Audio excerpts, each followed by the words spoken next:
Yeah, I mean, and I just wrote a piece that didn't quite post yet, but kind of addressed that very point. I mean, to me, the Eagles have to look at him. They have to be pretty interested in him. Going back a little bit, in 2012 when he was drafted, Peterson was Eagles quarterbacks coach. So during this whole draft process that we're kind of going through right now with the combine and everything, but there's a guy that would have talked to the quarterbacks who were available and been around them a lot. So he would have got a little bit of a firsthand feel for Robert Griffin at that point. Now, the Eagles were not going to draft, first or second pick, so they were not going to have a shot at Griffin or Andrew Luck, who came out that year.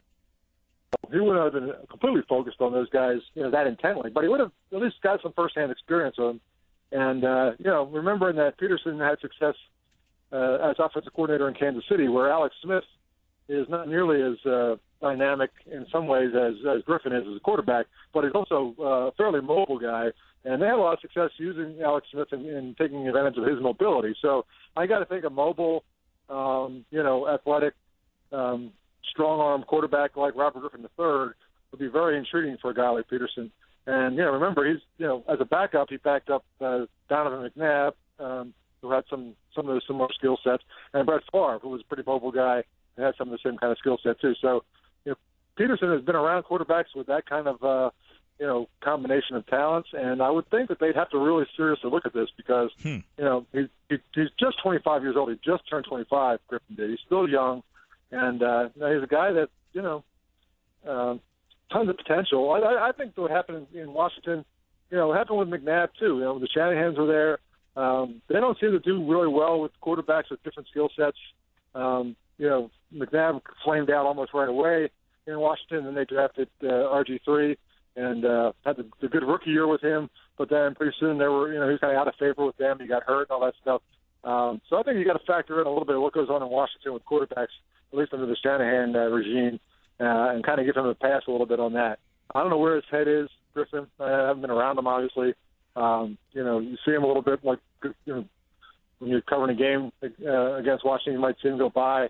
He seems like the same guy, when you look at him, but you don't know where his head is. If his confidence is racked, if that's a problem. You have to kind of gauge all that stuff. But Peterson would have a feel for him. He has used and has been around mobile quarterbacks and has a feel for how to get the most out of them. So I think there's definitely some elements there that the Eagles should certainly be at least considering. Yeah, I agree that he's kind of got a bad rap. He kind of got written off, but I think people forget that guy accounted for 27 touchdowns and just 5 interceptions as a rookie. He won a division with a team that had been a complete afterthought for many, many years. Now, his second year, he had no business being on the field in that playoff game, Phil. You wonder, is he a guy who fits a West Coast offense? He completed 68% of his passes in his third season in the league, which many people looked at as, a very bad season for him. He's been around 63, 64, 65%. So it seems like he could be an accurate passer, which is something that a offensive Andy Reid or most likely Doug Peterson would be looking for. Yeah, exactly. I mean, he's got the tools and he's got the skills, and he's got that, whatever that special thing is that a quarterback can bring to a team, where there's a certain confidence or swagger when he's out on the field. I mean, you felt that when RG3 was a rookie.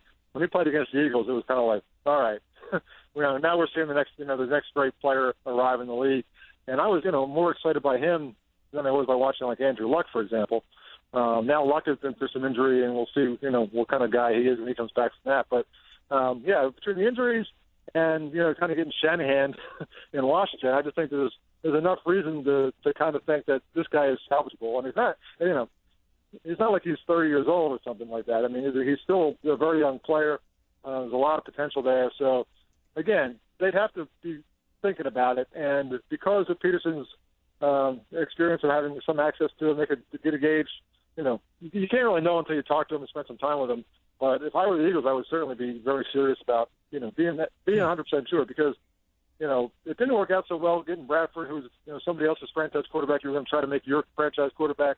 You'd kind of be doing the same thing here, but you'd have a different coach, a different approach, a guy who could kind of fashion his offense a little more around the skill set of the player involved. I don't think Sam Bradford was a great fit for Chip Kelly's offense, for example. So there are elements in place. It's certainly worth looking into because, I mean, I would be a lot more interested in Robert Griffin III than any of these guys coming out in the draft this year. So, And, again, he's still pretty young, and he's better than any quarterback you could draft in this coming class. So, why not? What could it possibly hurt to take a look at the guy?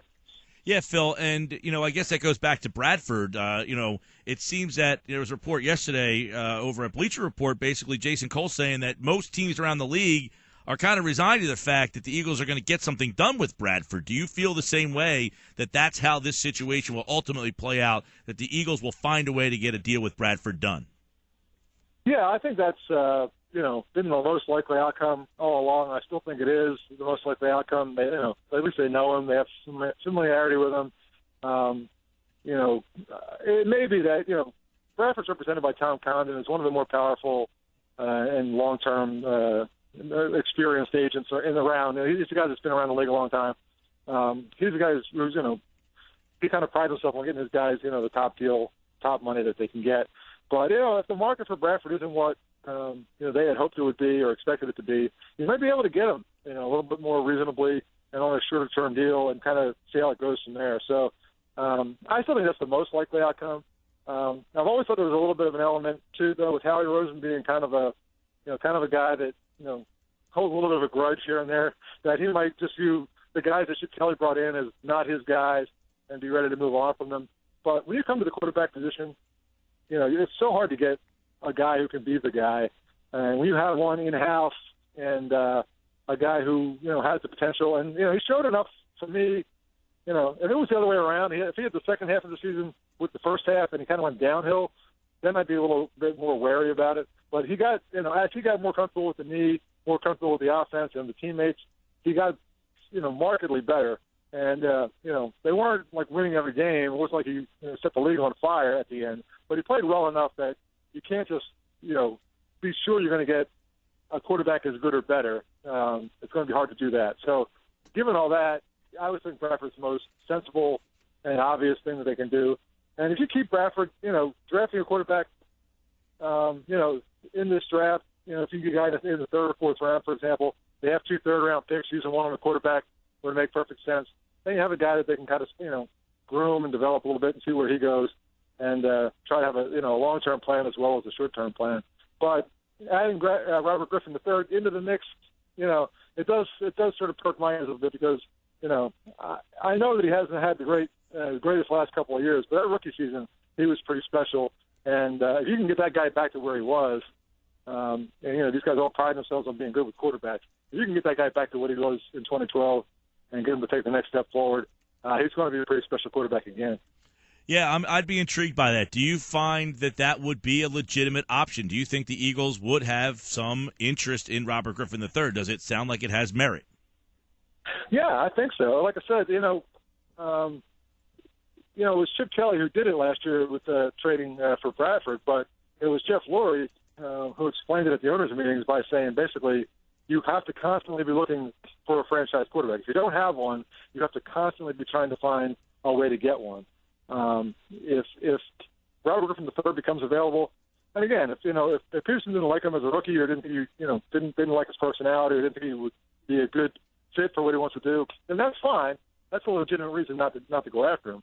But if he did and he was intrigued by him and liked what he saw and believed he could work with him, to not follow through and see if you can get a shot at him now would be malpractice, in my opinion. Like I said, Bradford is the most obvious, and he's a guy he's in. He'd be keeping your own guy rather than going out and trying to find another better guy.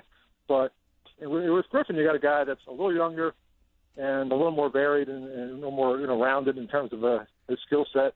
I would think that the Eagles would be looking into it.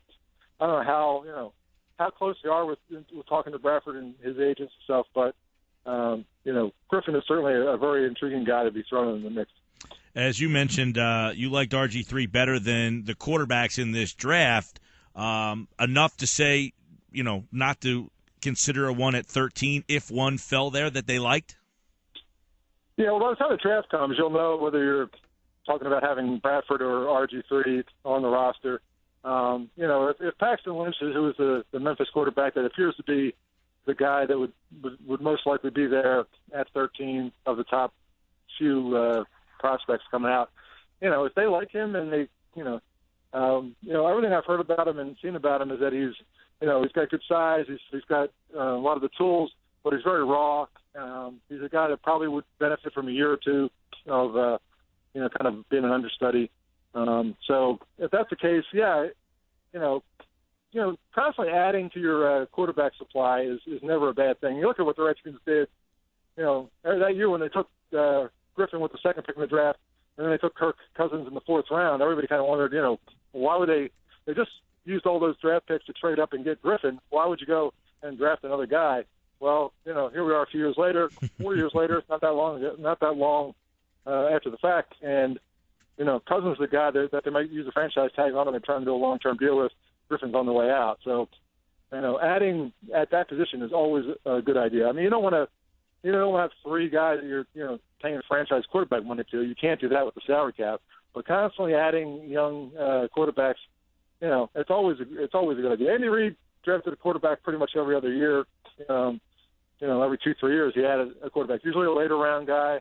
Not guys that he spent a lot on, but there's always somebody kind of learning and developing, kind of being groomed to at least be a backup or maybe a trade bait or something like that. And guys like A.J. Sealy, they ended up trading him away. He started a few games for him, and then you traded him, but he brought value back.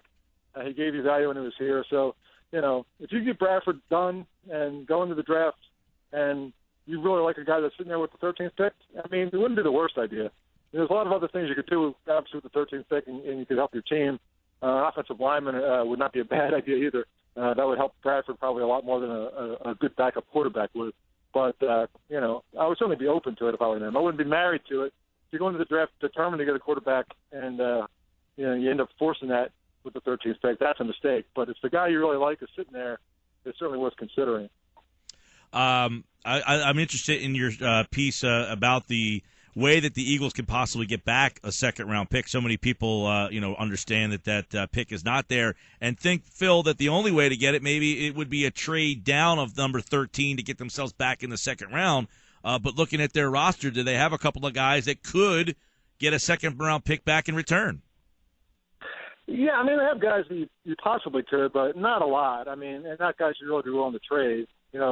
You're a little bit overstocked probably at inside linebacker because, you're going from a 3-4 to a 4-3 scheme. So, you need a middle linebacker, and you might have to move a guy like Kendricks or Alonso to the outside. But, a guy like Alonso, who was the Rookie of the Year, Defensive Rookie of the Year just a couple of years ago, missed the season with the ACL, wasn't really, at his best this year. But a lot of people will probably still find him to be, a good young player. People aren't giving up a second-round pick for an older guy. You're not going to get a second-round pick, for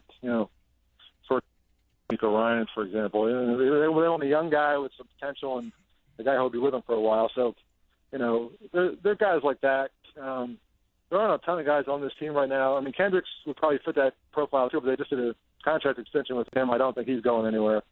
In terms of their other think about like where they have a little bit of a surplus. I mean, they've drafted a few wide receivers the last couple of years. Nobody's really. I mean, Jordan Matthews has been a pretty good player for them, but nobody's really like flashed to the point where they might get you a second-round pick back. So I'm not sure there's anybody there that would fit that bill unless somebody really liked them and kind of overpaid for them. So yeah, I don't see a ton of that. That kind of asset with this team. There are solid players, but you're not going to be trading Fletcher Cox, for example. I mean, he would get you a draft pick back, but right. That's a guy that the Eagles are kind of building around at this point, not a guy that they're going to move on from. Or Zach Ertz would probably be the kind of player people might be interested in.